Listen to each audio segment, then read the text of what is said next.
Fasalahu rajulun, seorang pria bertanya, hal kuntum tusammuna ahadan min ahlil qiblati kafiran? Apakah kalian pernah memberikan nama kepada seorang pun dari orang yang menghadap kiblat yang sama dengan sebutan kata-kata kafir? Orang yang menghadap kiblat yang sama, apakah kalian sebut kafir? Qala, Jabir bin Abdullah menjawab, ma'azallah, aku berlindung kepada Allah untuk menyatakan yang demikian.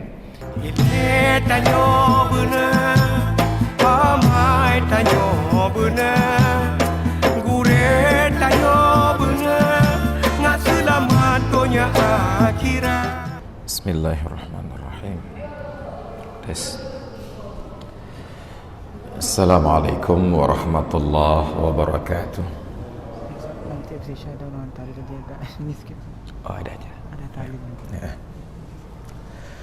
Alhamdulillahi rabbil alamin, al-wahidil ahadil fardis samadil ladzi lam yalid wa lam yulad wa lam yakul lahu kufuwan ahad. Asyhadu an la ilaha illallah syahadatan takunu sababan na'imil mu'abbad, wa asyhadu anna Muhammadan abduhu wa rasuluh an-nabiyyul mufaddalul musharraful muayyad.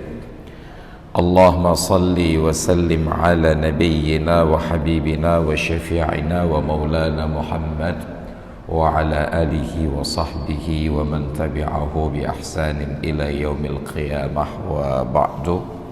Puji syukur kita ucapkan kehadirat Allah, salawat salam kepada Rasulullah, keluarga serta sahabat beliau sekalian. Hadirin dan hadirat jamaah salat maghrib dan isya yang berbahagia, yang dimuliakan Allah.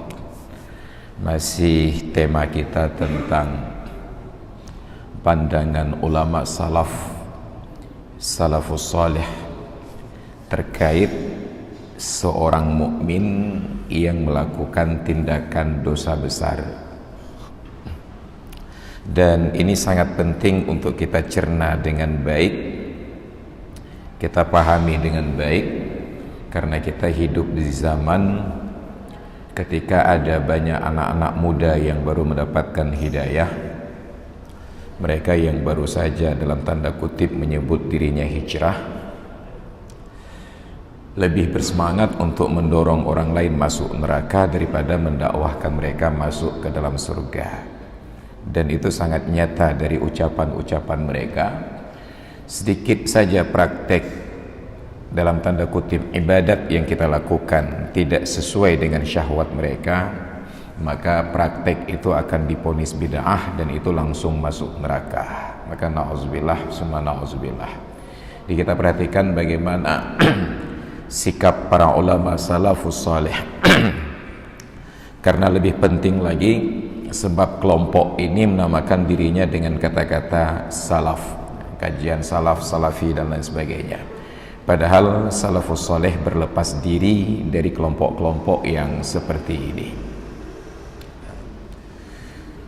Dalam sebuah riwayat, bismillahirrahmanirrahim, dari Jabir bahwa Rasulullah sallallahu alaihi wasallam bersabda, man mata, barang siapa yang meninggal dunia, la yusyriku billahi syai'a, dia tidak mempersekutukan dengan Allah Ta'ala sesuatu apapun, dakhalal jannah, pasti masuk surga.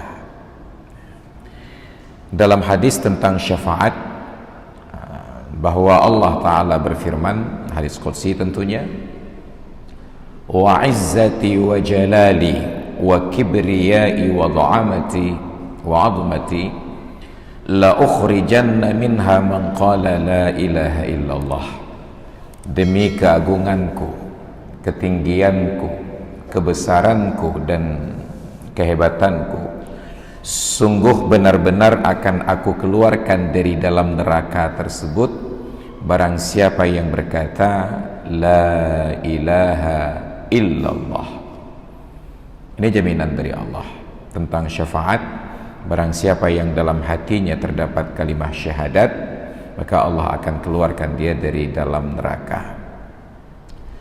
Kemudian dari Abi Sa'id Al-Khudri bahwa Rasulullah sallallahu alaihi wasallam bersabda, "Yadkhulu ahlul jannati al-jannata."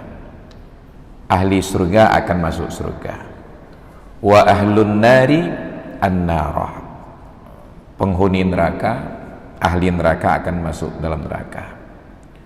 Summa yaqulullahu ta'ala, setelah proses itu selesai, lalu Allah berfirman, akhriju man kana fi qalbihi mithqala habbatin min khardalin min iman.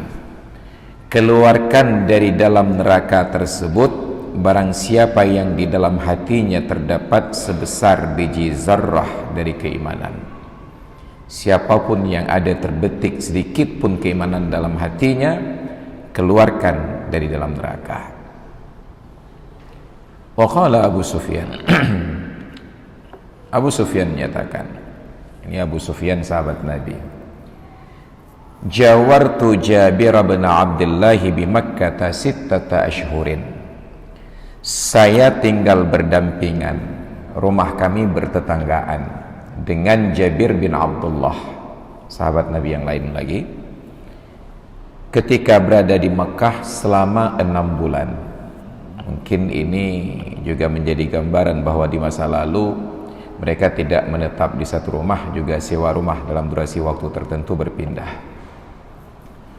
Fasa'alahu rajulun, suatu ketika ada seorang pria datang menemui Jabir bin Abdullah dan bertanya. Jabir ini sering disinggung-singgung oleh para ulama kita terkait dengan hadis salat tarawih yang 8 dan 20 rakaat, riwayat Jabir bin Abdullah. Fasalahu rajulun, seorang pria bertanya, hal kuntum tusammuna ahadan min ahlil qiblati kafiran? Apakah kalian pernah memberikan nama kepada seorang pun dari orang yang menghadap kiblat yang sama dengan sebutan kata-kata kafir? Orang yang menghadap kiblat yang sama, apakah kalian sebut kafir? Qala, Jabir bin Abdullah menjawab, ma'azallah, aku berlindung kepada Allah untuk menyatakan yang demikian. Artinya tidak ada seorang sahabat pun yang berani mengkafir-kafirkan seorang muslim yang lain. Qala, lalu beliau berkata lagi, pria ini, fahal tusammunahu musyrikan? Kalau kalian tidak menyebutnya kafir, lalu adakah kalian menyebut orang yang sama-sama menghadap kiblat itu sebagai musyrik? Qala, Jabir bin Abdullah menjawab, la, tidak, kami juga tidak menyebut mereka musyrik. Bayangkan, ini sederajat para sahabat, tidak sembarangan mengkafirkan dan tidak pula memusyrikkan orang lain. Tapi hari ini karena ada yang ziarah ke kuburan wali, ke kuburan para ulama, yang ziarah kuburan para ulama ini, bahkan ziarah kubur itu di dalam agama diperintahkan secara umum. Kuntu nahaitukum an ziyaratil kubur. Dulu di awal-awal sejarah Islam aku melarang kalian ziarah kubur. Ala fazuruha, tapi sekarang silahkan ziarahi, kunjungi kuburan-kuburan tersebut. Fa innaha tudzakkirukumul mauta, karena ziarah kubur itu akan mengingatkan kalian tentang kematian. Sampai diajarkan adab oleh Nabi tentang ziarah kubur, mengucapkan salam, assalamualaikum ya dara qaumil mu'minin. Nabi teladankan karena beliau secara rutin setiap tahun itu berkunjung ke kuburan Uhud. Sampai di tahun terakhir beliau menjelang ajal, tahun ke-10 kenabian, beliau juga datang ke kuburan Uhud. Nabi berkunjung ke kuburan. Tiba-tiba orang-orang yang baru hijrah sekarang ini menganggap orang yang ziarah kubur itu sebagai orang syirik. Nauzubillah summa nauzubillah. Keimanan seperti apa yang mereka pelajari? Bahwa orang-orang yang ziarah kubur tersebut sampai di lokasi kuburan berdoa. Pertanyaannya, doanya itu kepada penghuni kubur atau kepada Allah Subhanahu wa taala? Tetap kepada Allah. Mereka tidak berdoa kepada ahli kubur, wahai penghuni kubur fulan bin fulin tolong saya. Tetap mereka berdoa kepada Allah Subhanahu wa taala. Hanya ada adab-adabnya.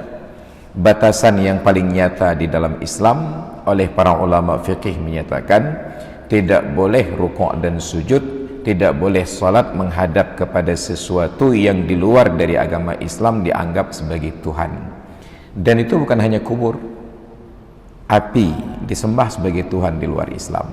Maka bila suatu malam kita salat sendiri atau berjamaah, listrik padam, untuk penerangan kita nyalakan pelita ataupun lilin, maka tidak boleh pelita dan lilin itu tepat pada arah posisi kita rukuk dan sujud. Kenapa? Karena dalam pandangan orang yang melihat seolah-olah kita rukuk dan sujud menghadap api.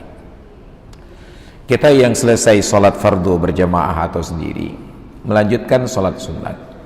Sholat ini disunatkan untuk menghadap sutrah, dinding pembatas. Boleh jadi dinding sebenarnya ataupun tiang, atau yang sekarang ini marak di masjid-masjid dibuat papan setinggi 2/3 hasta. Bila sutrah itu sebuah tiang seperti ini ataupun berbentuk besar, maka disunatkan untuk memposisikan sutrah itu agak ke kanan atau agak ke kiri. Kenapa? Agar tidak terbayang dalam benak orang yang melihat bahwa kita sedang rukuk dan sujud ke arah sutrah tersebut. Itu hanya sebagai pembatas. Maka demikian pula saat kita ziarah kubur, kita umpamakan kuburan almarhum Abu Syahkuala, Syekh Abdul Rauf Ali Al-Fansuri. Di lokasi itu sudah disediakan musalla sebenarnya, tempat sholat. Cuma masalahnya sebagian masyarakat kita entah karena tidak mendapatkan pemahaman dan ilmunya, entah karena ada niat-niat yang lain atau sebab-sebab yang lain, terlihatlah sebagiannya itu sholat pada lokasi kuburan yang kuburannya ke arah kiblat, mereka sholat menghadap ke arah kiblat tersebut. Dan itu yang disalahkan dalam agama. Nah, kesalahan ini tidak bisa langsung divonis bahwa mereka syirik sholat menghadap kubur. Kenapa? Karena kesalahan di dalam Islam baru dianggap dosa apabila terpenuhi 2 atau 3 perkara. Yang pertama, aliman, dia tahu bahwa itu salah. Yang kedua, amidan, sengaja dia lakukan kesalahan. Yang ketiga, ghairu mukrah, tidak dalam posisi terpaksa. Apabila salah satu dari 3 perkara ini tidak terpenuhi, maka tidak sah disebut orang itu berdosa. Siang hari bulan Ramadan ada orang laki-laki minum air. Pertanyaannya, apakah minum air siang hari bulan Ramadan bagi orang laki-laki ini berdosa? Perhatikan salah satu dari 3 perkara. Yang pertama, apakah dia tahu bahwa bulan Ramadan laki-laki wajib puasa? Oh, dia tahu. Nah, kalau begitu yang kedua, apakah sengaja dia minum air? Tidak sengaja, tidak berdosa. Oh, sengaja, berdosa. Sudah tahu tidak boleh minum siang hari bulan Ramadan karena puasa, dilakukan secara sengaja. Maka pertanyakan yang ketiga, kenapa dia minum air siang hari bulan Ramadan? Oh, ternyata sedang dipaksa. Ada yang memaksa dia untuk minum air. Nah, ketika menyebutkan kata terpaksa, keterpaksaan itu pun ada syarat-syaratnya. Salah satu kondisinya adalah bahwa yang memaksa itu mungkin untuk melaksanakan ancamannya. Ada orang-orang yang bersenjata memaksa, kalau kamu tidak minum air siang hari bulan Ramadan, kamu saya tembak. Yang kayak di kilometer 50 kemarin itu. Ya, maka itu terpaksa. Ini ada orang siang hari bulan Ramadan minum air. Ya, kenapa minum? Terpaksa, Pak. Kenapa? Siapa yang paksa kamu? Anak kecil itu, Pak. Anak kecil paksa dia pakai pulpen. Tidak diterima oleh agama sebagai sebuah keterpaksaan. Maka semua ada syarat dan ada ketentuan. Maka tidak boleh begitu melihat pemandangan sepintas bahwa itu adalah sebuah kesalahan. Badiyur ra'yi. Orang yang seperti ini pemikirannya, daya nalarnya hanya di permukaan saja. Mereka tidak hakim, tidak khabir, tidak bijak, dan tidak terintegrasi ilmunya untuk memahami latar belakang dari sebuah masalah. Dan orang-orang seperti ini sangat berbahaya. Mereka lebih banyak menimbulkan masalah daripada memberikan solusi. Nah, maka barulah disebut berdosa sebuah perbuatan apabila terpenuhi 3 syarat. Tahu tidak boleh, sengaja melakukan, dalam keadaan tidak ada yang memaksa. Hadhihin nususu, nas-nas ini semuanya, dalil-dalil ini semuanya, ja'alatil ulama al-afzadha min salafil ummah, menjadikan para ulama yang al-afzad itu yang derajat keilmuannya terasing sendiri. Ulama-ulama yang kalau bahasa ulama di Jawa itu udah kiai-kiai langitannya. Min salafil ummati, dari pendahulu umat ini, yaquluna, mereka berpendapat, fi murtakibiz dzunubi wa tarikil wajibati, tentang orang yang melakukan dosa dan meninggalkan kewajiban. Pertanyaannya, kenapa ada dua ungkapan? Murtakibiz dzunub wa tarikil wajibat, melakukan dosa dan meninggalkan kewajiban. Karena dulu sudah kita jelaskan di awal, dosa itu bercabang kepada dua. Ada dosa karena melanggar larangan, ada dosa karena meninggalkan perintah. Murtakibiz dzunub, pelaku dosa yang sebenarnya adalah yang melanggar perintah. Dilarang tidak boleh berzina, dia berzina. Dilarang minum arak, dia minum arak. Dilarang berjudi, dia berjudi. Itu namanya murtakibuz dzunub. Tetapi ada kondisi kedua, orang ini juga masuk dalam perbuatan dosa. Kenapa? Tarikun lil wajibat, meninggalkan kewajiban. Datang waktu Isya nanti, tapi tidak terlihat ada orang yang sholat Isya. Orang ini belum bisa dihukum dia berdosa. Baru dihukum dia berdosa apabila ruang waktu pelaksanaan sholat Isya itu berakhir dan dia tidak melakukan. Maka baru disebut tarikul wajibat, meninggalkan kewajiban. Maka termasuklah kondisi saya. Mungkin bila diperhatikan, hampir setiap pengajian malam Selasa, azan berkumandang, saya keluar dari masjid. Ketentuan umum dalam agama, yang keluar dari masjid saat berkumandang azan itu hanya satu, setan namanya. Ya, makanya makruh keluar dari masjid ketika azan berkumandang, kecuali dalam dua hal. Dia keluar untuk berwudu kembali lagi, atau dia keluar untuk melaksanakan sholat di tempat yang satunya lagi. Dan saya masuk kategori yang kedua. Jadi keluar dari masjid ini ketika berkumandang azan Isya, karena ada pengajian di masjid Darul Falah di Musalla di Menasah Gampung Lampuh Tarung di Cetkeung, dan mereka menanti saya untuk mengimami sholat. Tapi kalau kita tidak ada niat salah satu dari dua perkara ini, azan berkumandang, keluar dari masjid, tidak untuk berwudu masuk lagi, tidak untuk sholat di masjid yang lain lagi, maka itu dihukumkan makruh karena menyerupai sikap setan. Hanya setan yang menjauh dari masjid ketika azan berkumandang. Maka kalau sudah berada di masjid, sudah terdengar kumandang azan, jangan lagi meninggalkan masjid, tetap lanjutkan sholat. Kecuali, itu pun masih ada kecualiannya, apabila ada hajat-hajat yang mendesak. Apa contoh hajat yang mendesak? Membantu orang yang sakit, ataupun menyelamatkan binatang yang terhormat dan lain sebagainya. Jangankan azan, bahkan sholat pun boleh dibatalkan. Maka agama ini penuh dengan pengecualian-pengecualian. Cuma sebagian kawan-kawan kita ini tidak mengenal kecuali. Pokoknya asal sudah berkumandang azan, berapalah besar gajimu sampai engkau tinggalkan sholat di awal waktu. Kampanyenya terdengar indah, tetapi maknanya itu sangat merusak. Kenapa? Menyebabkan orang punya sebuah standar nilai bahwa kalau sudah berkumandang azan, tidak ada perbuatan lain lagi yang menjadi sebuah pengecualian. Padahal dalam agama ada banyak uzur-uzur untuk tidak salat berjamaah di awal waktu. Yang penting salatnya dikerjakan dalam waktu dan diusahakan salat itu tetap berjamaah, bukan harus di awal waktu, karena itu sesuatu yang relatif. Dan itu yang menjadi masalah bagi kita. Hanya penyampaian kajian agama itu dari satu sudut pandang saja, dari sudut pandang menjaga jamaahnya, lupa tentang kehidupan sosial. Padahal agama ini selalu berpadu padan dua perkara. Dalam hadis Nabi katakan, aktsaru ma yudkhilul jannata taqwallah wa husnul khuluq. Perkara yang paling banyak memasukkan orang ke dalam surga adalah takwa kepada Allah dan akhlak yang baik. Dalam hadis riwayat Imam Bukhari dan Muslim, Rasulullah menyatakan, ittaqillaha haitsuma kunta wa atbi'is sayyi'atal hasanata tamhuha wa khaliqin nasa bi khuluqin hasan.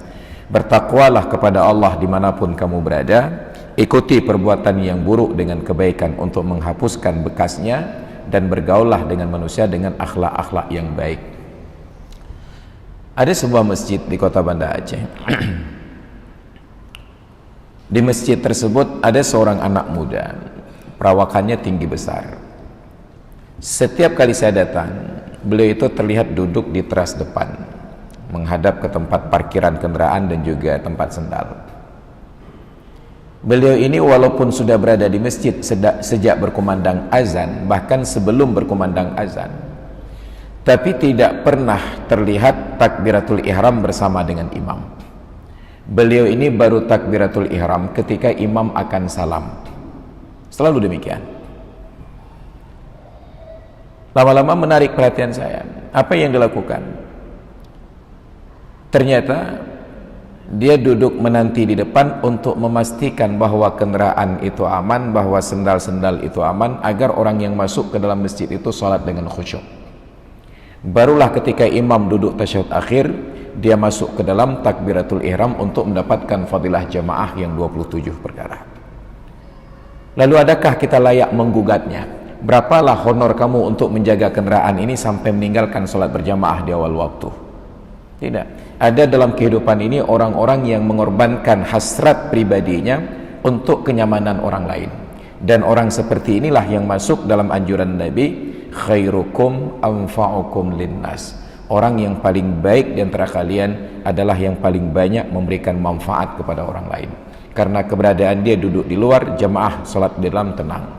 Daripada dia ikut masuk ke dalam, semua jemaah gelisah. Ini persoalan kita. Tentang akhlak-akhlak seperti ini tidak pernah lagi disinggung. Kita selalu ibadat dengan mengabaikan akhlak. Nauzubillah. Nah, maka ini penyebab ciri-ciri akhir zaman yang kata Rasulullah ketika ditanya oleh Ummul Mukminin Aisyah, sayakunu fi akhir zaman al-qasafu wal qadhafu warajmu. Akan ada nanti di akhir zaman ini lemparan batu, ditelan oleh bumi dan lain sebagainya. Apa pertanyaan Ummul Mukminin Aisyah? Aqalilun fina salihuna ya Rasulullah? Apakah orang-orang yang soleh di kalangan kami sedikit ya Rasulullah?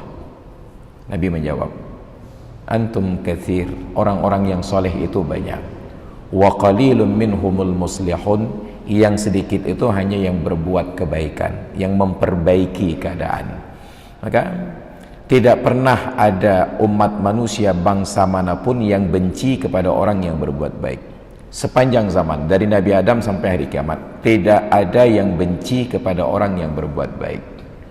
Hanya mereka benci kepada orang yang memperbaiki keadaan. Kita sholat jamaah nggak ada yang benci kita, semua senang ke kita. Kenduri diundang ke warung kopi, ditraktir, semua selesai. Tapi jangan pernah ajak mereka sholat berjamaah. Cobalah kawan-kawan yang setiap hari traktir kita untuk minum makan tersebut karena kita sholat berjamaah, coba ajak mereka sholat berjamaah. Hanya 3 kali kita sempat ditraktir lagi, setelah itu mereka menghindar. Hei, dah duoyan, kayak bakat mayangnya. Itu baru mengajak berjamaah. Belum lagi kalau kita menasihati mereka buang-buang waktu di warung kopi. Duduk di warung kopi ditraktir. Hei, rampakan handuk kedai kopi. Dekati mulang penumpang buku kajian baca. Itu menjadi pertemuan terakhir dengannya. Ke depan nggak pernah terlihat lagi.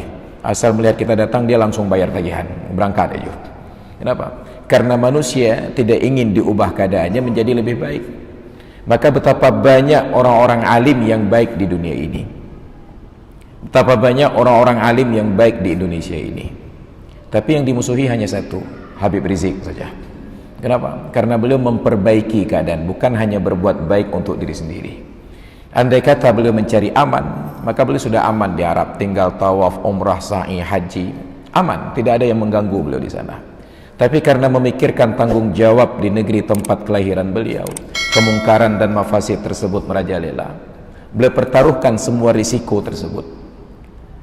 Jangankan beliau, kita pun membayangkan bahwa beliau pulang kemari tidak akan aman. Tapi risiko tidak aman itu beliau jalani. Kenapa? Karena tanggung jawab amar ma'ruf nahi mungkar, maka beliau pulang. Dan ternyata terbukti bahwa itu dipersoalkan dengan berbagai dalih. Yang penting beliau harus bisa ditangkap. Maka kalau ingin hidup aman, jadilah orang baik. Ya, tapi bila Anda ingin memperbaiki keadaan, maka siap-siaplah untuk menanggung risiko. Dan itu yang disampaikan oleh Luqman Al-Hakim kepada putranya. Wa'mur bil ma'rufi. Amar ma'ruf, belum ada masalah. Wanha 'anil munkari, dan cegahlah dari perbuatan mungkar, barulah ada masalah. Wasbir 'ala ma asabak, dan bersabarlah atas derita apapun yang akan menimpamu. Baru derita itu datang ketika kita nahi mungkar. Amar ma'ruf tidak ada masalah. Maka kawan-kawan dari jamaah tabligh, mereka amar ma'ruf, kemana-mana mengajak orang sholat berjamaah, kemana-mana mengajak orang pengajian, kemana-mana mengajak orang berzikir, kemana-mana mengajak orang untuk dekat dengan para ulama dan majelis ilmu. Mereka amar ma'ruf. Maka kawan-kawan jamaah tabligh ini kemanapun mereka aman-aman saja, karena mereka hanya amar ma'ruf. Tapi begitu ada yang nahi mungkar, maka mereka akan hadapi tantangan-tantangan ini di medan dakwah. Nahi mungkar itu yang menyebabkan masalah. Sedangkan kita, jangankan nahi mungkar, amar ma'ruf saja belum mampu. Maka betapa lemah keimanan kita. Saat azan berkumandang, hanya keluar diam-diam sendiri menuju masjid, bahkan lupa mengajak orang yang kita bayar minumannya dan makanannya untuk salat berjamaah. Kita memberikan makan dan minum kepada orang yang tidak kita ajak untuk berjamaah. Maka na'udzubillah, ini persoalan kita. Ada golongan yang menjalankan amar ma'ruf nahi mungkar, mungkin dalam hal ini dalam tanda kutip FPI. Ada golongan yang amar ma'ruf belum sampai nahi mungkar, mungkin kawan-kawan dari kalangan jamaah tabligh. Ada yang paling bawah, sudah tidak amar ma'ruf, tidak pula nahi mungkar seperti kita. Dan kita belum terbawah sekali, karena ada lagi di bawah kita, ada yang mungkar saja perbuatannya. Dan kita masih bersyukur, masih berimbang antara ma'ruf dan mungkarnya. Maka ada dua sisi, ada melakukan dosa dan ada yang meninggalkan kewajiban. Dari nas-nas tersebut, para ulama salafus salih mengambil kesimpulan, seorang mukmin yang berbuat maksiat dosa besar, apa statusnya? Huwa mu'minun bi imanihi, tetap seorang mukmin dalam bingkai keimanannya, fasiqun bi kabiratihi, tetapi berbuat fasik dengan dosa besarnya. Makanya dosa ketika disebut fasik ada dua kategori pula. Apabila terpenuhi salah satu dari dua unsur tersebut, sah orang ini dinamakan fasik.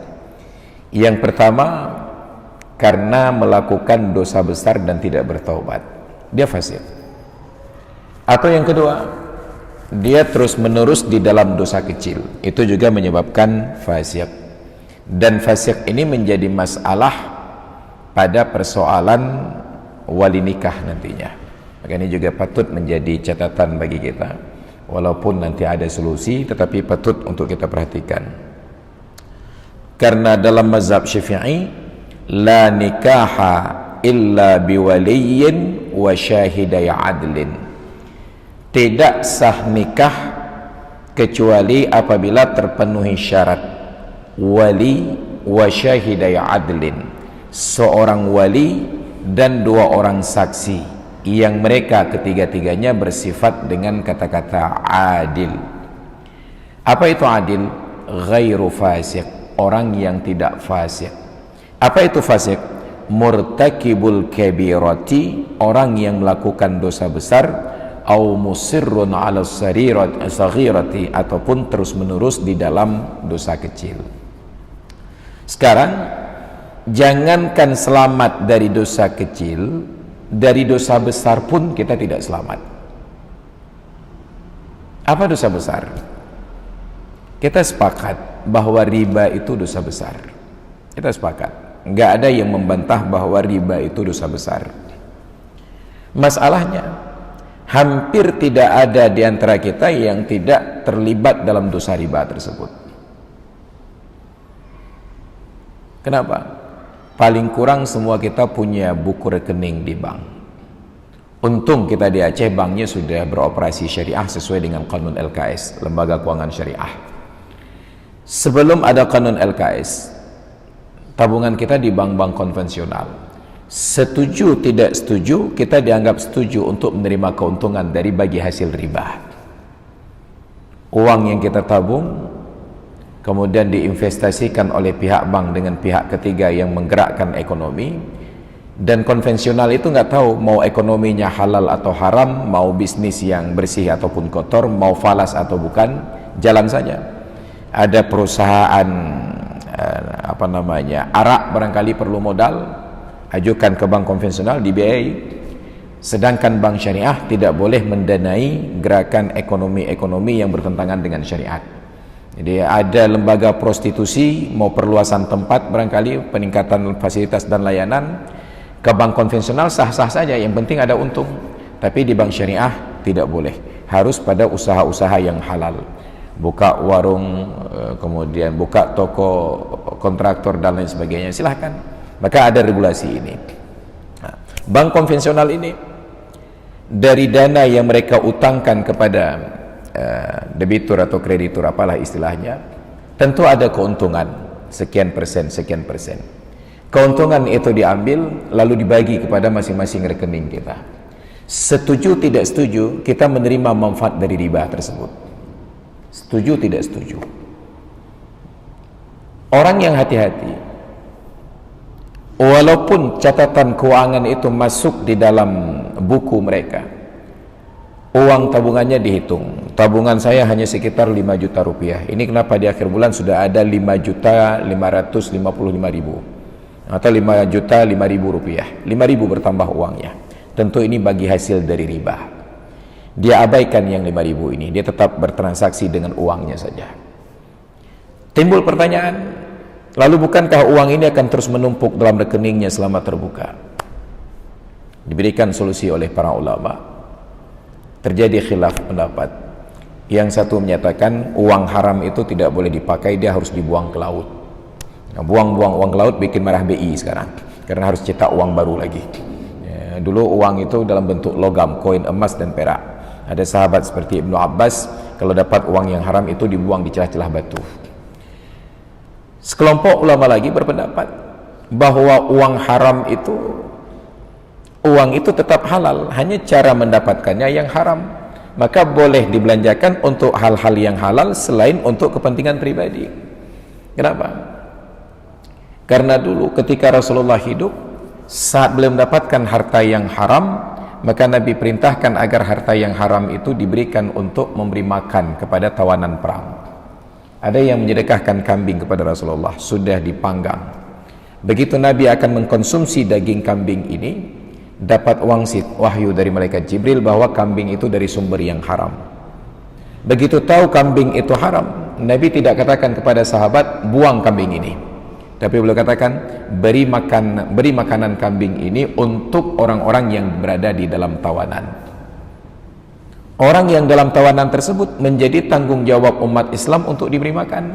Makanya dalam surat Al-Insan diajarkan, wa yut'imuna at-ta'ama ala hubbihi miskinan wa yatiman wa asira.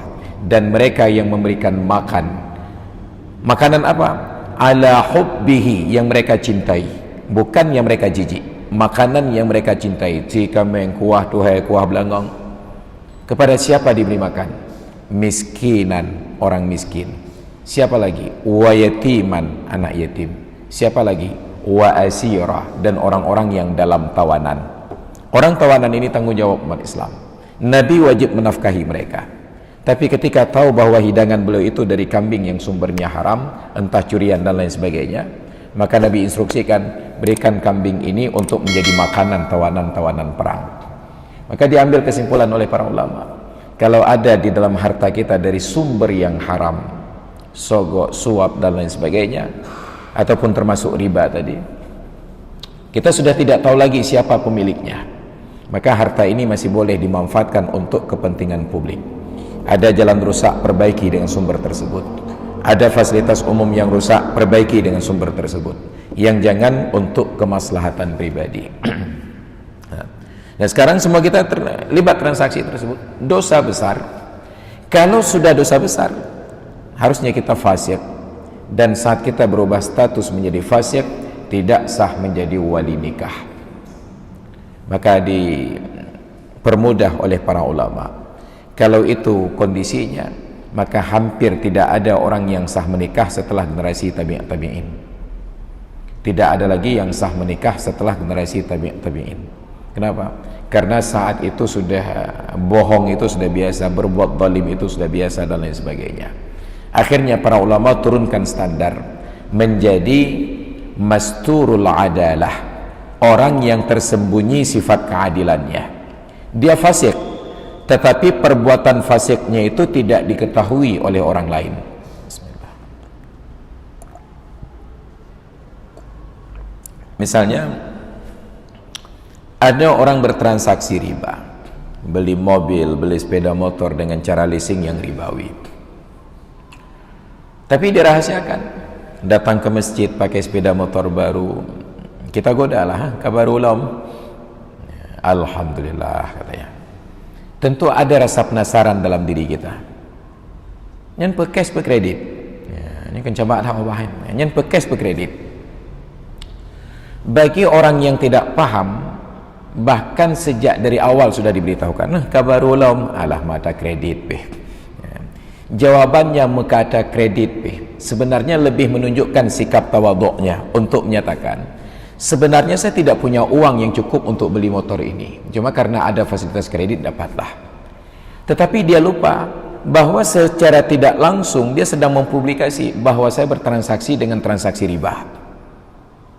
Dan yang kedua, secara tidak langsung dia sedang mengkampanyekan.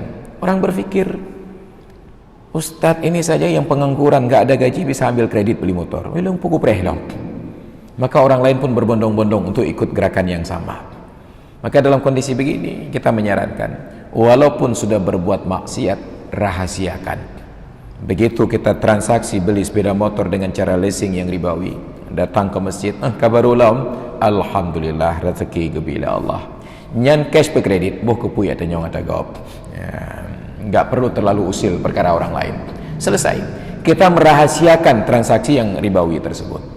Makanya dalam banyak ceramah saya sampaikan, untuk kawan-kawan kita yang tidak sholat, Anda tidak sholat itu urusan Anda dengan Allah, tapi jangan libatkan manusia.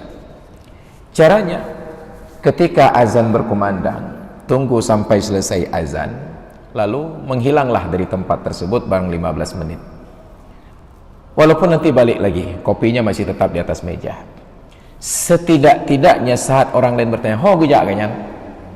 Masih ada jawaban, kadang gejak semayang. Nah kadang itu ngaji, kadang gejak semayang. Apalagi kalau tempat kita menghilang itu memang masjid. Cuma bukan ke dalam ruangan ini, bisa jadi di ruangan sebelah yang baru itu, yang i'tikaf di sana. Ya. Begitu kembali, "Pani rejak aku?" "Wah, di masjid." Dia tidak berbohong, memang dari arah masjid. Cuma itu bahasa Arab, dibuang mudhafnya. "Wah, dari WC masjid." Ya. Setidak-tidaknya orang tidak tahu bahwa kita tidak sholat. Tapi bayangkan ada orang yang nongkrong di warung kopi dari jam 6 sore sampai jam 9 malam. Waktu maghrib itu dari jam setengah 7 sampai dengan jam setengah 8. Bagaimana pemilik warung ini akan berbaik sangka, berhusnudzan bahwa dia sudah sholat maghrib? Waktu maghrib berlalu dan dia tetap di warung tersebut. Kecuali warung-warung tepi jalan akses lintas Sumatera, kita bisa berhusnudzan, jangan-jangan dia musafir. Nyopo musafir, ci urang prada, lahir prada, mati prada. Ya, duduk di warung prada nak weh-weh nanti. Selama masih ada alasan bagi kita untuk berhusnudzanlah bahwa dia belum berbuat dosa. Ya, tapi bila sudah tidak ada jalan, maka na'udzubillah. Maka demikian pula ketika sekarang sedang marak permainan judi online, Anda mau judi online, judi saja di rumah, jangan di luar. Karena begitu terjadi di luar kita bermain judi online tersebut, kita sedang mempublikasikan ke orang lain bahwa kita adalah orang yang fasik. Ketika statusnya fasik, nanti anak gadis dilamar orang, kita tidak sah menjadi wali. Kecuali dalam Islam diberikan ruang sedikit, wali-wali yang terbukti fasik ini sah menjadi wali apabila disyaratkan taubat sebelum bertindak sebagai wali. Batasan dalam kitab fikih sebentar saja, 5 menit lagi akan ijab kabul, sekarang disyahadatkan ulang dulu, masuk Islam juga. Tetapi tradisi kita dulu bagus sekali. Dulu di kampung-kampung berlaku peraturan, wali yang fasik, yang tidak sholat, yang tidak berjamaah, yang pokoknya fasik lah, disyaratkan oleh peraturan kampung wajib taubat minimal 1 bulan sebelum ijab kabul, minimal 1 bulan, dan itu ditunjukkan dengan sholat berjamaah 5 waktu di masjid dan menghadiri sholat Jumat. Maka dulu bila melihat ada orang yang tidak pernah datang ke masjid tiba-tiba sudah sering ke masjid, itu yakinlah sekitar sebulan lagi akan megapah saya, akan ada perbaikan gizi di rumahnya. Kenapa? Karena imam kampung tidak bersedia menikahkan putrinya sampai dia taubat. Sudah ada usaha, walaupun begitu selesai ijab kabul dia lupa datang ke masjid lagi, daripada kadar minimalis tadi hanya beberapa menit menjelang ijab dan kabul. Maka seharusnya tradisi-tradisi yang baik yang masa lalu itu dipraktekkan. Bayangkan kalau dalam masa 1 bulan percobaan taubatnya itu dia datang ke masjid, ikut pengajian seperti ini, menanti azan Aisyah, tiba-tiba dia merasa nyaman dengan jamaah masjid, maka begitu anaknya selesai nikah dia akan tetap lanjutkan perjalanan ke masjid. Maka kita harus tawarkan seperti agen narkoba aja, ibu pri, ketika sudah terasa enak baru nanti harus bayar. Maka demikian pula ibadat, kita paksakan dulu. Ketika sudah terasa nyaman dengan ibadat, baru nanti dia akan terbiasa. Ini fasik. Maka fasik itu melakukan dosa besar atau terus menerus dalam dosa kecil. Ini juga menjadi masalah. Betapa banyak kita perhatikan di jalan raya, bahkan sambil jalan kita perhatikan di depan-depan rumah warga, orang laki-laki yang pakai celana pendek, lu puntung. Dan yakinlah laki-laki celana pendek ini rata-rata kategori OKB, orang kaya baru. Orang kaya baru cita kejo aja. Karena menurut pemahaman dia waktu miskin dulu, tanda orang kaya itu turun mobil pakai celana pendek. Saya kapan lu turun motornya kak kaya. Ini yakinlah orang yang memang jiwanya miskin. Kenapa? Karena orang yang memang jiwanya kaya tidak akan berubah oleh keadaan. Dia boleh naik apapun, dia boleh tunggangi apapun, dia tidak akan berubah. Tapi orang yang ketika naik sepeda celananya panjang, naik mobil celana pendek, nyenci urung terkejut ya. Dia ingin tunjukkan bahwa saya baru dapat mobil. Orang yang pakai celana pendek laki-laki di atas lutut, ingat batasannya di atas lutut, terbuka aurat. Oke, kita kategorikan dosa kecil. Tapi kalau setiap hari begitu atau setiap pekan begitu, asal sudah goes Sabtu dan Ahad begitu, maka itu sudah cukup alasan untuk menjadi seorang yang fasik. Atau setiap sore olahraga, main bola pakai celana pendek, maka jagalah batasan aurat tersebut. Enggak ada masalah kita pakai celana panjang untuk olahraga, goes dan lain sebagainya. Nah, cuma masalahnya di negeri kita sekarang ini, di Banda Aceh dan di Aceh ini, pemerintah tidak mempersoalkan celana pendek yang terbuka aurat selama Anda pakai masker. Ada ahli luwu PJC, yang penting pakai masker. Itulah enaknya di Aceh sekarang. Tapi kalau Anda tidak pakai masker, walaupun lengkap semuanya, Anda akan dipersoalkan. Ini masalah kita pula. Jadi ada persoalan fasik. Atau dengan alasan duduk nongkrong di depan rumah sendiri di teras. Rumah itu yang ada privasinya apabila sudah tertutup masuk ke dalam. Maka privasi yang di dalam ini dilindungi oleh Islam sehingga tidak boleh ada yang mengintip ke dalam. Ke rumah di Arab, rumah di Eropa itu nggak ada jendela yang terbuka keluar, orang sambil lewat bisa melihat ke dalam, kecuali di lantai 2-nya, dan itu pun nggak ada yang lewat. Rumah kita, rumah villa dalam bahasa mereka, lantainya datar sampai ke belakang, jendela dari depan sampai ke dapur terbuka.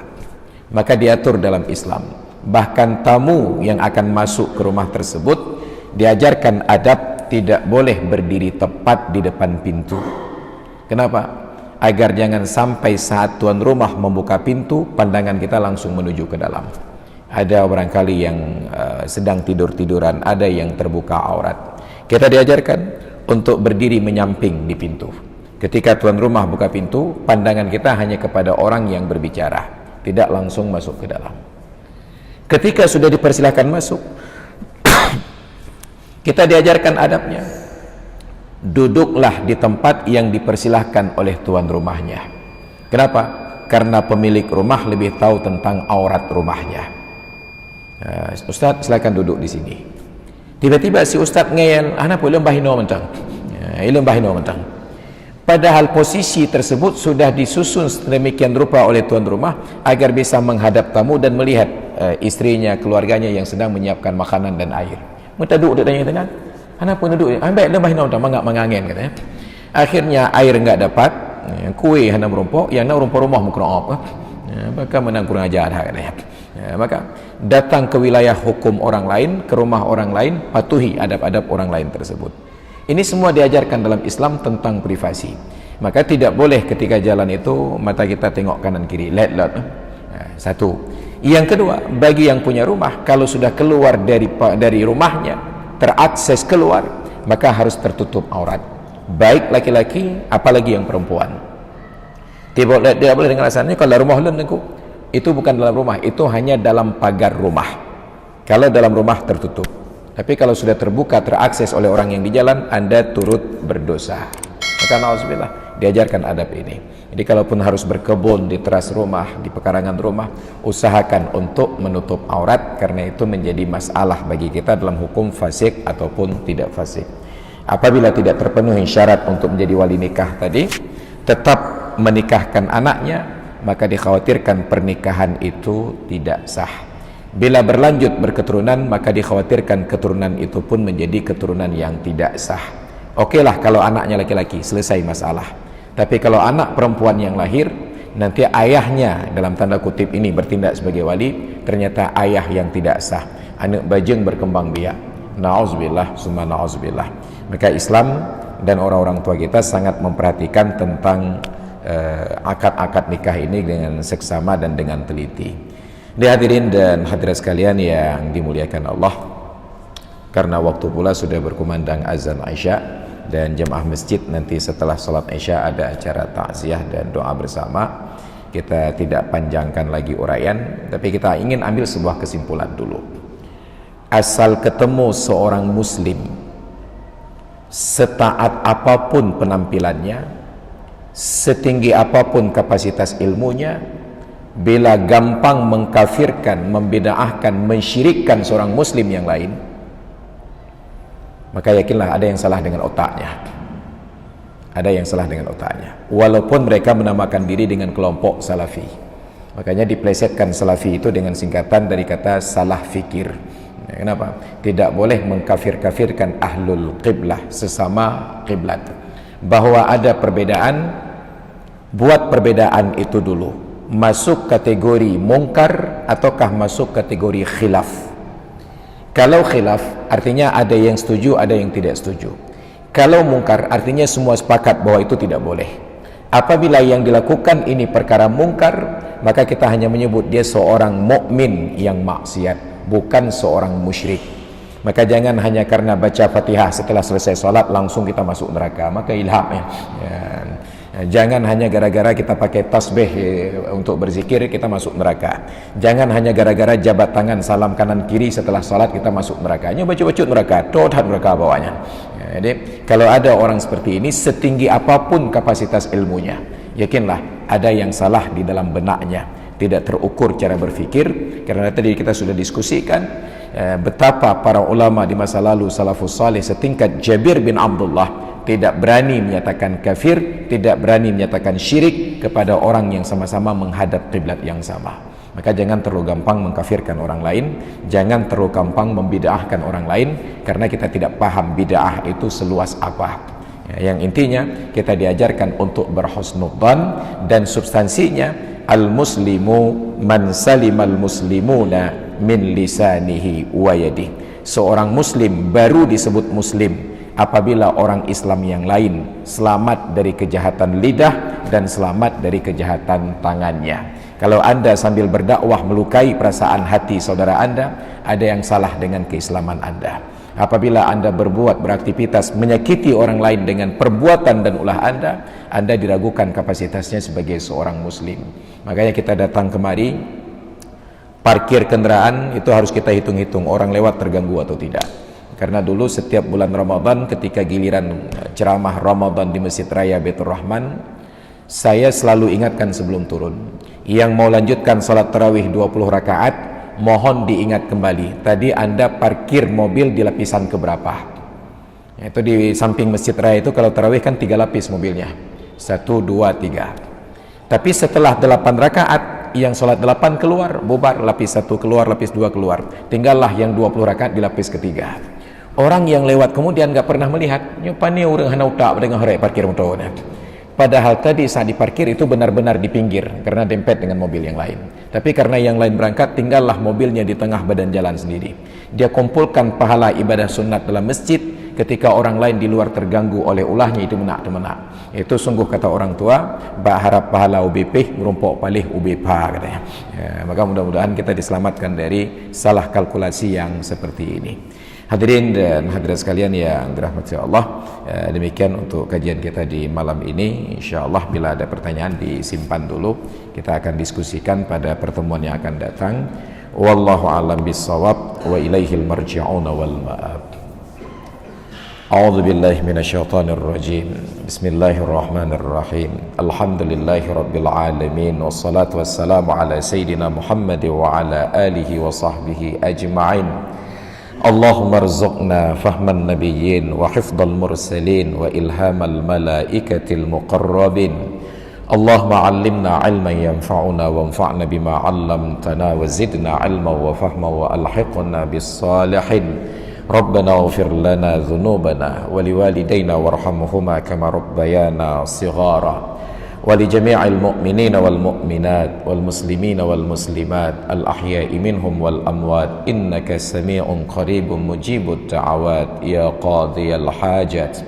اللهم اجعل جمعنا هذا جمعا مرحوما وتفرقنا من بعده تفرقا معصوما ولا تجعلنا ولا فينا شقيا ولا محروما.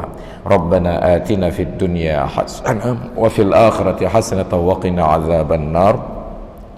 وصلى الله على سيدنا محمد وعلى آله وصحبه أجمعين والحمد لله رب العالمين. الفاتحة. بسم الله الرحمن الرحيم. الحمد لله الرحمن الرحيم مالك يوم الدين صراط الذين أنعمت عليهم. آمين رب العالمين. هدانا الله بكم أجمعين. السلام عليكم ورحمة الله وبركاته.